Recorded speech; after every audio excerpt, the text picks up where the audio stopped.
Hello everyone, you're welcome back to the Irish Mommy channel. Today I'm bringing you into the kitchen.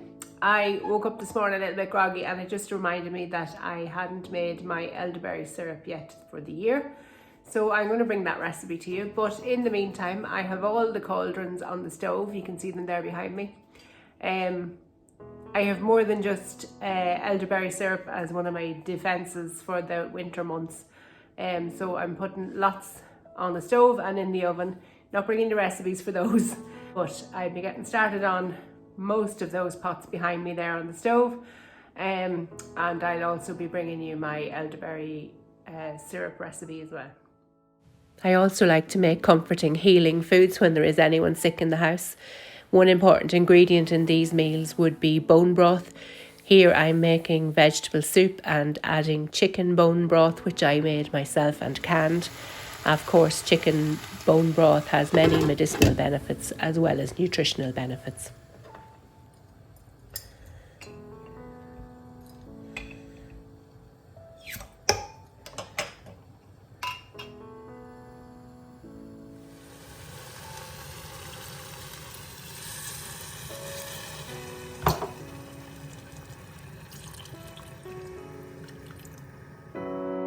Today I'm also making beef stew, which is another comforting and healing food. Very basic ingredients for the most part in this. Beef, onions, carrots and celery. I'll add a few more ingredients for flavour later on.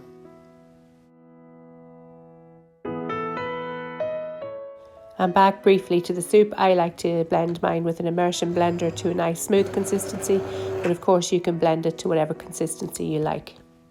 Okay, so I've just made soup there now, and I've had visitors in between, so it's a little bit later now.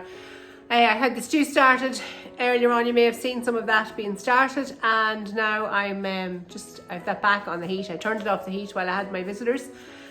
I have it back on the heat now, warming up. I've added in some chopped celery that I keep frozen. Now I do have plenty of fresh celery and I use that for my vegetable soup, but because I have a good bit of it in the freezer, I want to use that up too. So I have the stew just warming up now, and I'll add the rest of the ingredients to it, and then we'll get started on the elderberry syrup. So the rest of ingredients that I'm adding for flavour now are the chicken stock, Worcester sauce, bay leaves, a little bit of brown sauce, which is a wee trick I learned in the restaurant trade, and of course also salt and pepper, very important to season as you go and taste as well.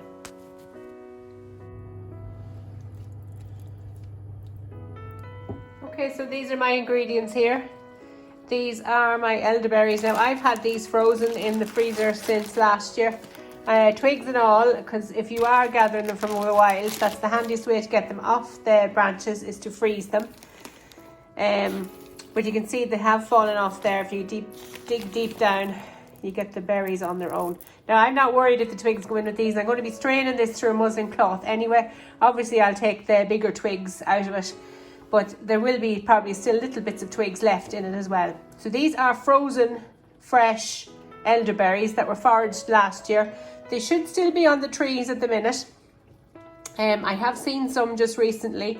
The birds of course like to have them for the winter time. So this is frozen fresh elderberries, but you can also buy dried elderberries online, and I can probably put links down below to places where you can buy them. And then this is the list of ingredients that we're starting off with. So we have cardamom pods, star anise, fresh ginger, cinnamon sticks and whole cloves. So they're all going to go into the pot now, and I'll be back to you in a wee second.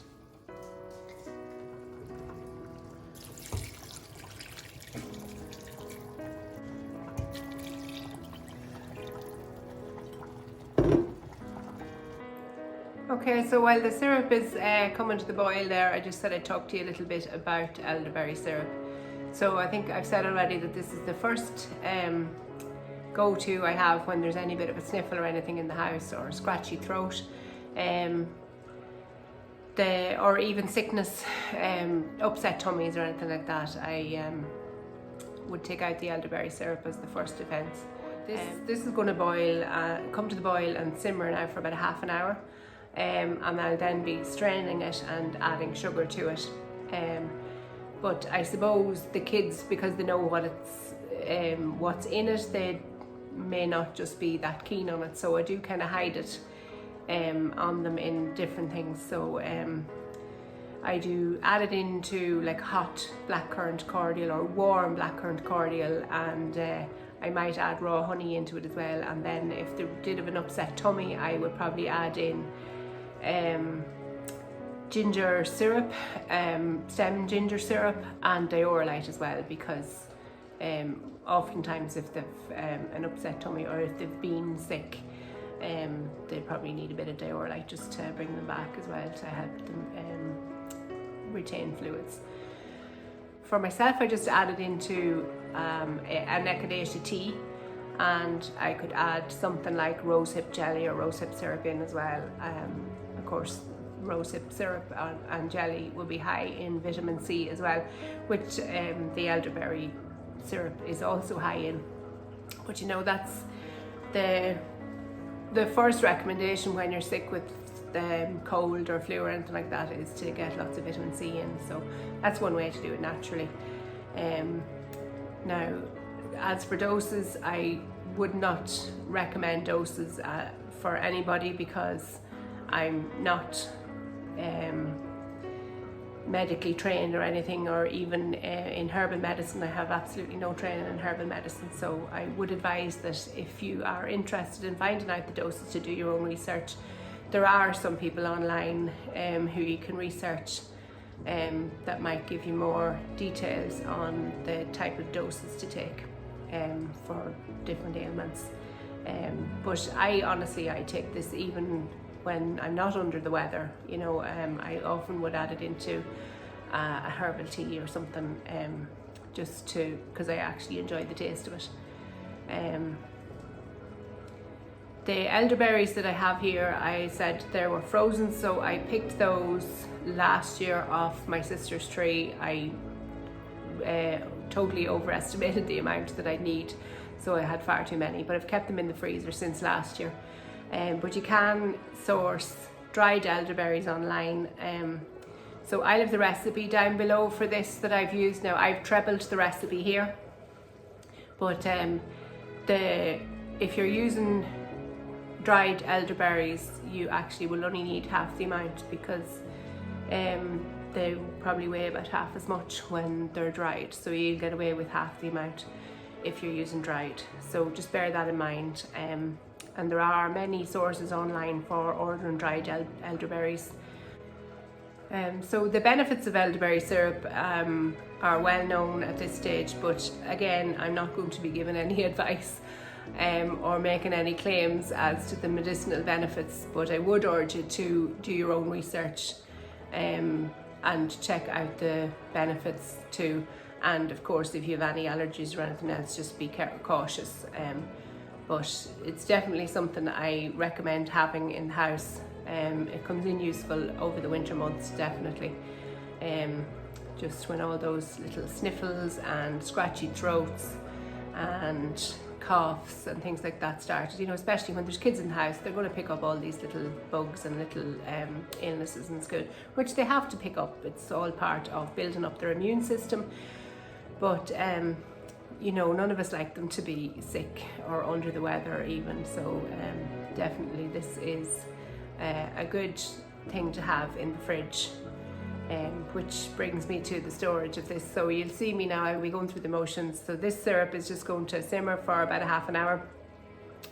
I'm going to strain it through muslin, and I'll probably put a bit of kitchen paper as well in the sieve, just to catch any little bits of sediment or dirt that may have been attached to the elderberries. And then depending on the volume of liquid I have, then that determines how much sugar I will add to the concoction, and then I bring it back to a boil just to ensure it turns into syrup, obviously, and that's what helps it to keep. Now, it's recommended to use this in 3 months, and if you're a stickler for use by dates, definitely use it within 3 months. I'm not such a stickler, especially for something like that I know is pretty much preserved because it is a syrup, because of the nature of it. So at the minute, when I woke up groggy this morning, the first thing I went to was the elderberry syrup I had left in the fridge from last year, but I knew it was running low, which is what prompted me to make this batch. So yeah, recommended to use it in 3 months and keep it refrigerated, but that's to your own discretion, of course. So you'll just see the next few steps here and I'll explain them, and the recipe will be down below, the recipe of what I use. Lots of other things you could add into this. You could add rose hips directly into this and make it a rose hip and elderberry syrup. Echinacea, you can buy dried echinacea roots, which could be boiled in this as well. Another thing you could add in would be garlic. Actually would be really good from a medicinal point of view. A couple of, well, in this batch probably bulbs, but in the single batch maybe 1 bulb of garlic would be plenty to put in this. I would just crush the cloves. I wouldn't bother peeling them or anything. I'd just crush them under a knife and just put them in to simmer in this pot along with the other stuff, and that would add to the medicinal benefits, of course. So here I'm straining my elderberry mixture through the muslin cloth. I have the kitchen roll beneath that then as well, just to catch any of the sediment. And then of course the secret to this is to gather up the muslin and squeeze out as much of that juice as you possibly can. Most of the goodness will be in this last drop of juice that you will squeeze out of this well, oversized tea bag really. But do take time to get as much of it out as you can. Then adding in the unrefined sugar if you can. Obviously ordinary sugar is fine, but more benefits to using unrefined sugar. And lastly then just bottle it while it is still hot into sterilised bottles.